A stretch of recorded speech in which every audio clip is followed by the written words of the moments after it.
Coming up next, we'll talk about the influence of Mamba on Pat Mahomes, what to do with your weaknesses. We'll take your calls, your chats, and much more. It all starts right now.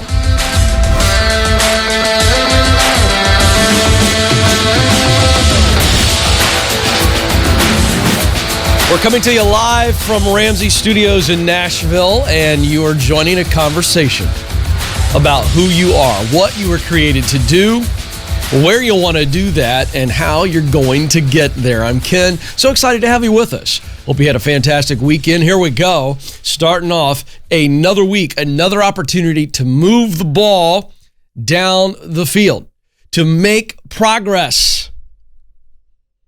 So let's look at today as the opportunity to make some forward momentum. When you think of greatness, you think of great men and women, no matter what field that they have achieved their greatness in as it relates to work, and that's what we discuss here on the Ken Coleman Show. I think many times we forget how much great men and women are influenced by other great men and women. There is I think at times the opportunity to say, well, they are just fantastic. They're so driven and they're just wired that way. And boy, I wish we were all like them. And yet we overlook that people who do great things are inspired, pushed, challenged by other great people. Saw this article last week, and I wanted to share it with you today. Pat Mahomes, MVP last season, wins the Super Bowl with the Kansas City Chiefs, second year in the league. This kid is on top of the world. He's the face of the NFL and good for the NFL. And he, along with the rest of the world, completely shocked when Kobe Bryant, one of the greatest basketball players to ever live, tragically dies in a helicopter accident with 8 other folks. And so, of course, leading up to the Super Bowl, all these athletes are being asked about Kobe, and Mahomes never met Kobe Bryant. And Mahomes was also a very good basketball player. And he didn't model his game after Bryant, but he said he always looked up to him. Direct quote from Mahomes. He said, "The impact Kobe had on my life was huge.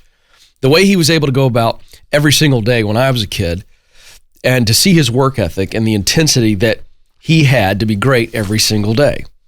Even to this day, I still watch videos on YouTube the day before games just to listen to him talk and how he puts everything in perspective, being great on and off the field with his kids and his business ventures and obviously his play." And I read this and I thought to myself, I want to point out to the audience that on your journey to purposeful work, to doing what you were created to do, you need to make sure that you are purposefully trying to emulate men and women who inspire you, who do it the way that you want to do it. They fire you up. You admire them. And they become great models for you, even if you've never met them. And in this case, a young Patrick Mahomes is inspired, driven by Kobe Bryant. The Mamba mentality has obviously filtered over millions of young basketball players, and even others who never play the game admired Kobe and his will to win, his drive to be the best. And so don't take for granted the men and women that you may never meet in person. Some may be alive, some not, but they can be the model for you. Something for you to look at and say, I'm going to try to measure myself against their habits and their output and their intensity and their commitment to excellence, whatever it is. So think about that. Who do you need to start emulating? Start today. 844-747-2577 is the number. 844-747-2577. So thrilled to have you with us. We're going to get to the chat room here shortly. It's right here on the desk. And so if you are happy that the Chiefs won, let's get a thumbs up. All right. And not too much trash talk there in the window. But what a great story of perseverance and patience. Andy Reid had been to the top of the mountain before and couldn't quite crest it. Couldn't quite get there, with the Philadelphia Eagles and gets back in the saddle with the Chiefs. What a great story. Love those stories. So if you're excited about the Chiefs, the story there, let's do a thumbs up. And hey, let's encourage each other in the chat room as we go along. 844-747-2577. 844-747-2577. Week 2 here on YouTube. That number is live right now. Madison, the associate producer, is right here. She's behind the glass, and you can call right now.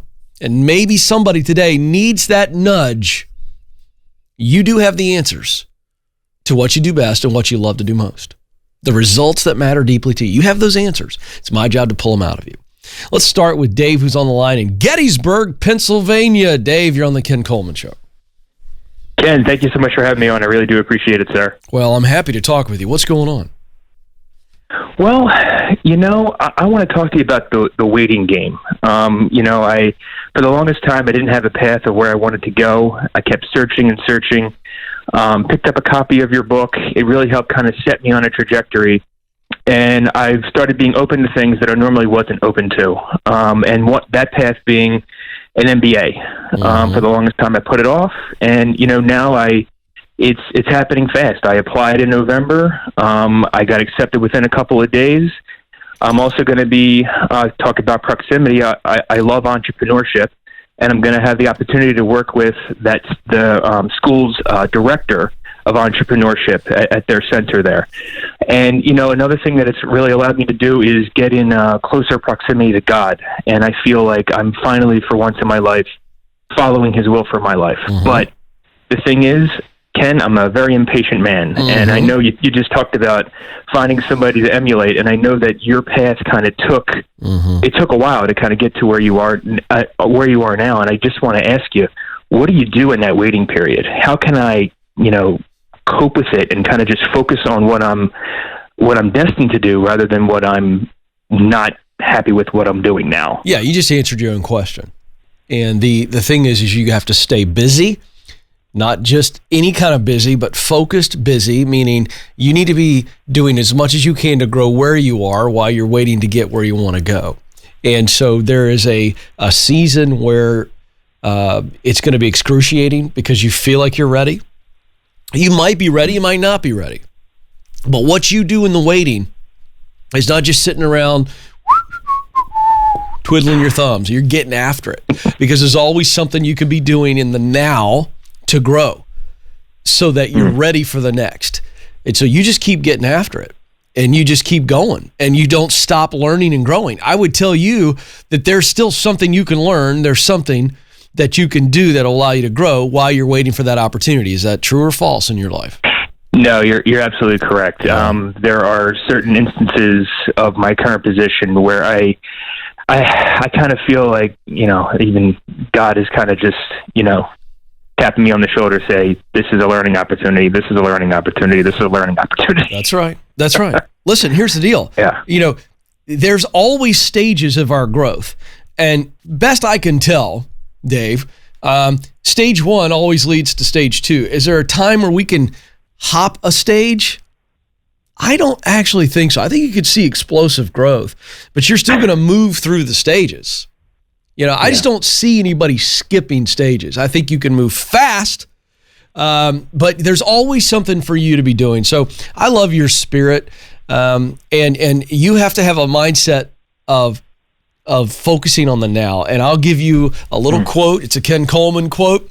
I wrote it down for myself years ago while I was in the middle of the journey, and I'm going to give it to you, Dave, and to the rest of our audience. It says, "Don't obsess about the next and miss what you need in the now, or you'll ultimately sacrifice the next." Don't obsess about the next and miss what you need in the now, or you will sacrifice the next. The next and the crazy focus on the next can sometimes hamper your growth because you're too busy looking forward instead of focusing where you are. And you've got to develop and grow and plant those roots where you are so you have the strength to move to the next. And that would be my word for you. 844-747-2577, the number. Let's go to Kevin, who's on the Coeur d'Alene, Idaho. Kevin, you're on the Ken Coleman Show. Hey, thanks for taking my call. I really enjoyed your book. Just finished it a few days ago. Oh, great. My question is regarding my wife and I really want to start a business, and we have a great business plan that we've written up. We have identified a need in the community, and we're kind of trying to figure out the next steps that we should take to get into beginning this. We don't know if we should get into debt to do this, or if we should pump the brakes and save up money to fund our idea that we have, or if a 501c3 would be a best option for our family. We're just kind of stuck at this one point trying to figure out. All right, well, let's narrow it down then, because that's what you want from me, is to help you narrow this thing down and figure out what the next steps are. Yes. Debt's not an option. You're going to regret that. So saving up is one option. And then you said 501c3. Give me the quick reason why the 501c3 is the option versus saving up the money and starting this thing as a for-profit. It was a 501c3 is generally the type of organization that does what we want to do. Which is what? We want to open a kids exploration, not necessarily a museum, but in the area that we live in, there isn't one within 60 miles of where we're at, and the community desperately needs something like that. A museum? Can you tell me more? Tell me in 30 seconds what kids experience when they come to your museum. It's a place where young families can come, and the kids can go off on their own, and they can explore little science exhibits as be like ages 3 to 6 or 7, and the parents can watch their kids grow and go through little exhibits around the area. All right, let me ask you this: ballpark idea. Tell me what you think it's going to cost to start this thing. Let's assume that you've got the cash right now to start this thing. What would the amount be? We've determined it's going to be between 100 and 125. Okay. How long would it take you to save the 100 to 125? The better part of 5 or 6 years. Yeah. And are you both working now, you and your wife? Yes. All right. And what do you make combined income there? My wife just started a new job right now. This year we did about 82. Yeah. That's good. With her income will be around 120 probably. Oh, wow. And then let me ask you this. Is the goal to eventually be full-time, both of you or one of you, with this museum? Yes. Okay. So you've got two things going on here. I just want to give you a reality check here, because I think it's going to help you swallow what I'm about to tell you. At least I hope you swallow it. Okay. Because sometimes the stuff we gotta have doesn't taste great, but it sure is good for you. And this is in that category. This is not going to taste wonderful, but I tell you this is what you need. You take your combined income of what you all need to make, and you kind of figure out what is that number, whether she's working or you're working, but that number that you want to make full-time in this museum, plus the 125 to start it. I don't know if that includes your salary or not, but you got to run the numbers and go, this is what we're going to have to eventually get to. We got to have this amount of cash to get started, and then we want to build it to the point where it pays us this much. That's a number. You tracking with me so far, Kevin? Yes. All right. So then you got to say, okay, realistically, how long is that going to take? Because if this is a long-term play, then you have to do this the right way.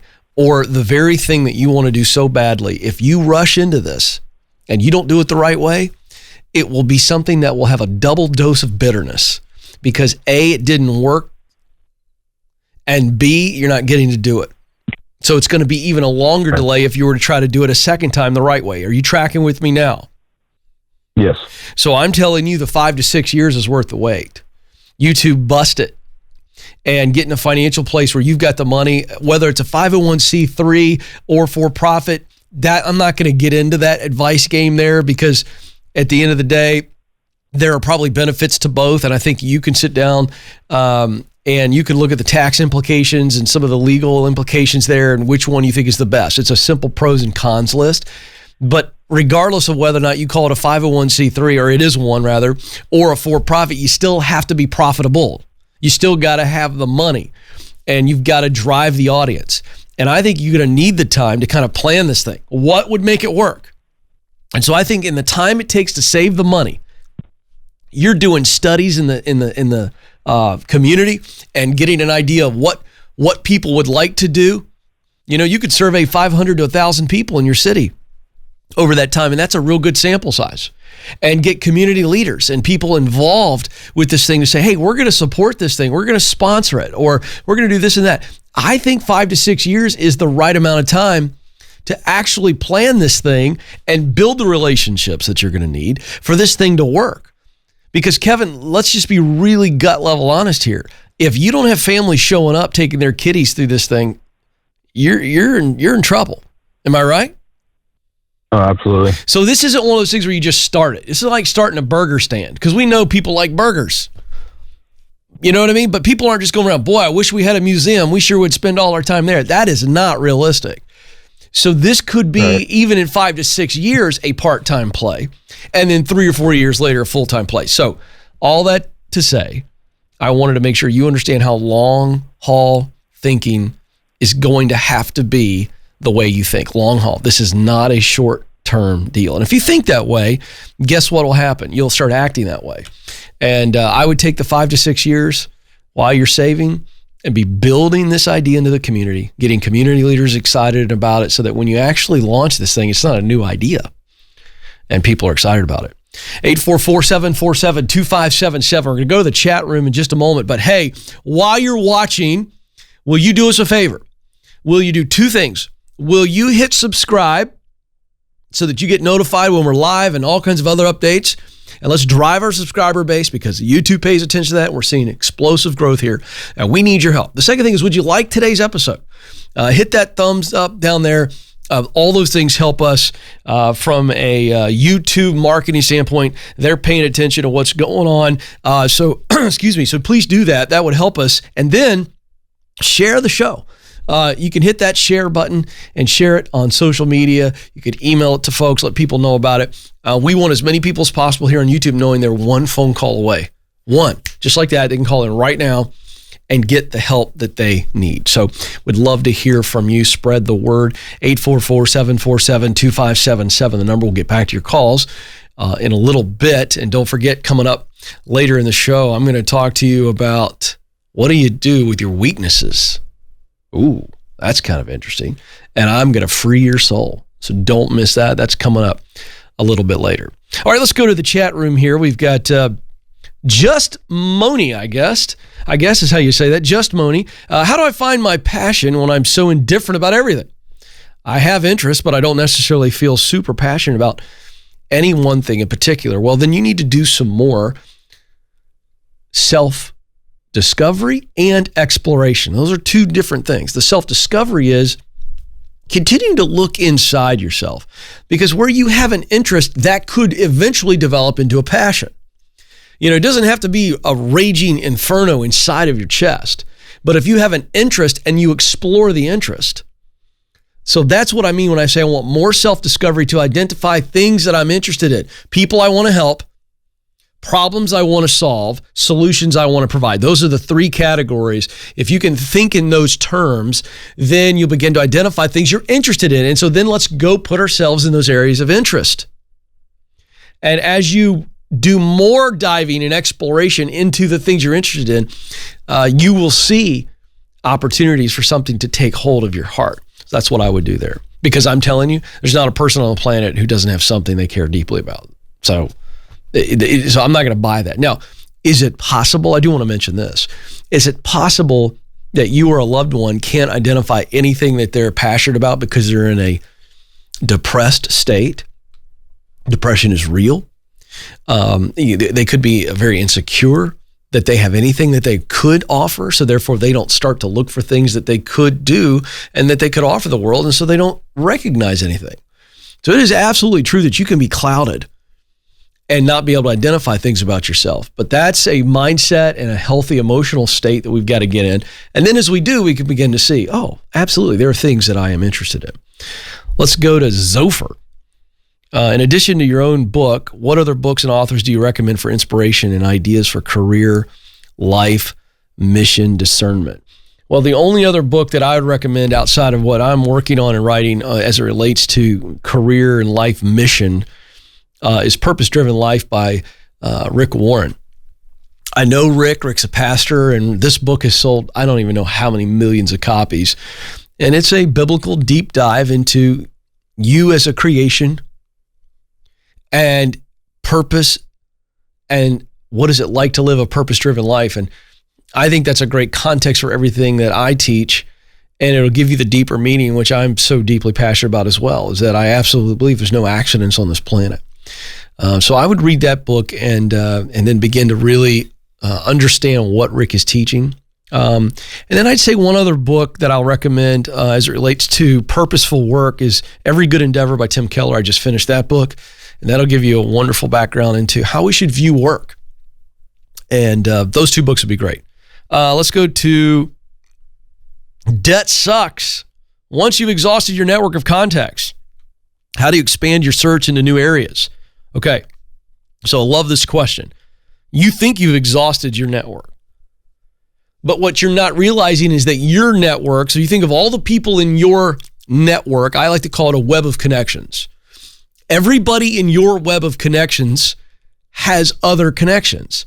So even though you think right now you've exhausted it, you haven't. That is silly thinking. And I'm not making fun of you. I'm just saying it's silly to think that I can't make one other connection. That's it. I have exhausted it for the rest of my life. I can only operate with these relationships. Now, I'm being fun here because I want you to see that kind of thinking. It doesn't make any sense to me. So I do this on the show all the time with people. They go, Ken, I don't know anybody. Okay, great. You don't know anybody 7 states away and you want to work in that state. What do I do? Okay, I've said this 100 times. I'll say it here again to you. Debt sucks. How many people do you know? All right, let's just say the number's 300 people. You go, Ken, I've reached out to all 300 people. I've exhausted it. How many people do those 300 people know? And then how many do they know? So, this idea that you've exhausted all connections that's just nuts. And then I'll give you one other thing. Start going into the areas. I wrote in the proximity principle that you've got to be around the right people and in the right places. Well, what about some places where the professionals that are doing what you want to do, start hanging out with and go to these conferences and trade shows or get online and in discussion groups and chat boards and whatever it is, start hanging out on social media around these people. And you're going to make new connections because they're like-minded. So that's how you make new connections, is get into the right places and just be nice and be humble and be hungry, and you'd be surprised how many great new relationships are just sitting there waiting for you. Let's do one more. Jamie says, what are the different job positions on your show? The chat moderating and the visual overlay display looks awesome. Great work, everyone. All right, very nice. I like that. So we got Nathan, the director. I'm looking directly at Nathan. He just got a new haircut. He looks like he's G.I. Joe today. He's got looks very, very intense, very patriotic. And Nathan's a great director. We worked together on the Dave Ramsey video channel for years. And so he's running the cameras. So all that moving cameras and all that kind of stuff, that's what Nathan's doing. Then we got Joe, the producer, who's been my only producer. And Joe does YouTube, radio, the whole deal. And then we got Madison, the associate producer, who does so much on the show and also screens all the calls. And then we got Connor, the YouTube guru, is somewhere in the building right now. I can't see him, but he's watching. And he's the guy that's moderating the chat room right now, making sure that idiots don't come in and say dirty, nasty, ugly things. And Connor's awesome. And then you got Mark, the designer, who does all the graphics and things like that you see in the still shots. And again, Nathan, the team, Nathan and Mark and all these guys, they all design these lower thirds and all this kind of stuff. So that's, I think I covered everything. Didn't I, Nathan? Is that the whole deal? All right, very good. So a lot of fun, and appreciate that. Jamie, I need a name like that, by the way. That's cool. That's cool. I need something like that, like a little short nickname. What do you think, Madison? KC. Oh, yeah, there we go. KC. I like that. That's the little logo on the lower. I think it's a K. But yeah, that works. KC. You can just call me KC there in the old chat room. Hey, KC. I like that. Very nice. All right, let's get to the teaching today. So I was thinking about this morning, and this message pops up all the time, and I always get a little irritated when I hear this. Work on your weaknesses. How can you get better on your weaknesses? Oh, identify your weaknesses and get better at them. And I absolutely reject that. So I'm gonna freak some of you out right now with what I'm about to say, but give me a couple of minutes to land this plane and it's gonna make sense. So I think that this idea, and it's a very Western Hemisphere idea, of you got to work on your weaknesses. Find the things you're weak at and really work hard on them and get better at them. Okay, but here's the problem with that. These are areas where you're weak. So if I'm weak at something and I work really, really hard on it, I might get to average. And so this is what most people don't think. You go, wait a second, Ken, are you telling me you could take a weakness and you can't make it great? No, you can't. Let me explain, and I'll be the dummy here, okay? I'll be the test dummy, right? I'm awful in math. I mean, folks, listen to me. Awful. I'm dreadful at math. I started getting into 7th grade math, and it was very apparent to me that part of my brain is completely dark. If I did a brain scan right now, guarantee you the area of your brain that helps you be good in math and problem solving as it relates to numbers and shapes and all that is completely dark. I mean, completely dark. I am abysmal at math. So let's say for a moment that I would rate myself in an area where I'm weak, like math. And let's say that we're on a scale of 1 to 10, 1 being absolutely dreadful and 10 being awesome. And so my math skills, okay, just natural math talent, it's not a strength, it's a weakness. And so let's say I rated myself a 2. And I think that's probably about right. So if I work myself to the nub, I mean, just crazy effort. Oh, I'm studying math problems. I've got a math tutor and I'm beginning to really, really get this stuff. And I've sharpened my mind and I've gotten to the point where I could pass a high school algebra test. I'm still, at the end of the day, probably a 4, maybe a 5. So I've worked myself silly and I've gone from a 2 to a 5, which is average, right? 5 out of 10. So 5 would be halfway. So it's just kind of, Okay. So why in the world would I put so much effort into something that I'm a 2 at, meaning very weak, to only get to average? Or maybe below average. Now let's flip this. Let's take an area in our lives where we're naturally pretty good and we'd rate ourselves a 7 or an 8 or maybe a 9. Now, if I put the same amount of effort and work into the strength, the area where I'm naturally gifted, now I'm going from a 7 or 8 to a 9, 10, maybe plus 10, which is just off the charts. We're talking greatness. Now we can pull the word great out. When we're a 10, okay, well, that's greatness. So why would I put all the time and effort into my weaknesses? So I'm going to give you something here really quick here. And what do you do with the weaknesses? Number 1, be aware of them. So be aware. Be aware of your weaknesses. Don't be the person who's clueless. This is the only thing I think you need to do with weaknesses. Are these 3 things. Number 1, be aware. Number 2, don't work on your weaknesses. It's just futile. It's ridiculous. It's bad planning. It's a waste of your time. And number 3, protect others from your weaknesses. Now, this is where you're starting to go, oh, I see now, Ken. If we are aware of our weaknesses and then we don't work on them because we're just wasting time, and instead of working on our weaknesses, we're working on our strengths, and those are becoming like fine-tuned weapons and tools that we can use to do good in this world, then the only thing we need to do with our weaknesses after we have been aware of them, and we're going to spend a lot of time and we're going to protect ourselves and others from them. So you think about your weaknesses in the workplace. What do you need to do? A, be aware of it. B, don't spend a bunch of time on it, but then protect yourself and others from them. Hey, I'm awful at these things. Let's all be aware that I am absolutely abysmal at this. This is a tremendous weakness. So therefore, I shouldn't do anything in this area of weakness.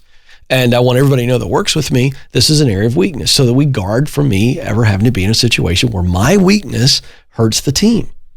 And this is the case in life. This is going to free you up.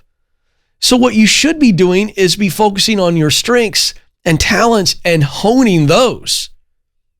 And so we pour all of our effort into the strengths areas and we just guard in the weakness areas.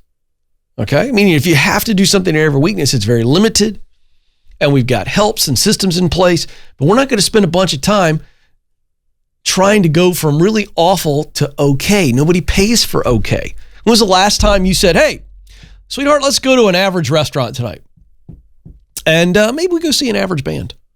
No, people pay for really great. You cheer for a great team. You want to go to a great concert. You want to go to a great resort for vacation. You want to go to a great dinner. That's what people pay for. So why in the world would you be okay trying to get better at average? Right? So don't do that. Free yourself. Focus on your strengths. Protect against the weaknesses. And you're going to be absolutely on fire. People are going to notice you, I promise.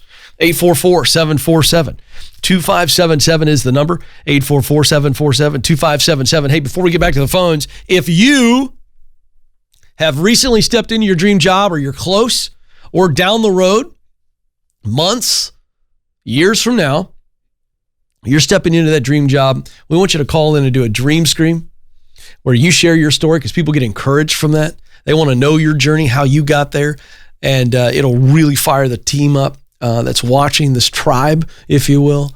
And so we'd love to share your story through a dream scream. You can just call 844-747-2577, leave a message, or you can email ask@kencoleman.com, and Madison will get you set up there. Back to the phones we go. Sydney's on the line in the city of brotherly love, Philadelphia, Pennsylvania. Sydney, you're on the Ken Coleman Show. Hi, good morning. How are you? I am living the dream, Sydney. What's going on? Well, I am a pre-med student, but my passion lies in interior design and the creative industry. So I'd like to get my foot in the door by learning either as an intern or assistant to someone who works there. Mm-hmm. But the problem that I have is obviously I have a science-based background, so I'm coming across roadblocks where I'm lacking drastic experience and I don't have a creative education required by many of these positions online. So with that being said, do you recommend that I essentially cold call and by emailing all these companies and people? And then how do I even go about asking my network of connections for help and convincing these people when I really don't have anything to show them but an offer or like a willingness to learn and work hard? Yeah, well, first of all, you do have something to show, and whether or not you've presented it or you've got in a position to package it to show it, you still have something to show. Because you've got all the confidence in the world. Sydney, if I were to make a phone call today, let's just say I could make a phone call in the Philadelphia area and I could vouch for you with an interior designer. Would you feel confident walking in there day one that you'd be able to contribute and they would go, oh, wow, Sydney, you're good at this? Oh, 100%. 100%. 100%. Have you done any interior decorating before? Just in my own house, nothing professionally. Yeah. You got access to a nice camera or an iPhone. These things are professional cameras these days. Yes, yeah. Have you ever taken pictures of the rooms that you've done in your house? I haven't, but I think I should now. Mm-hmm. So let's go back to what you said. Ken, I don't have anything to show them. That's not true.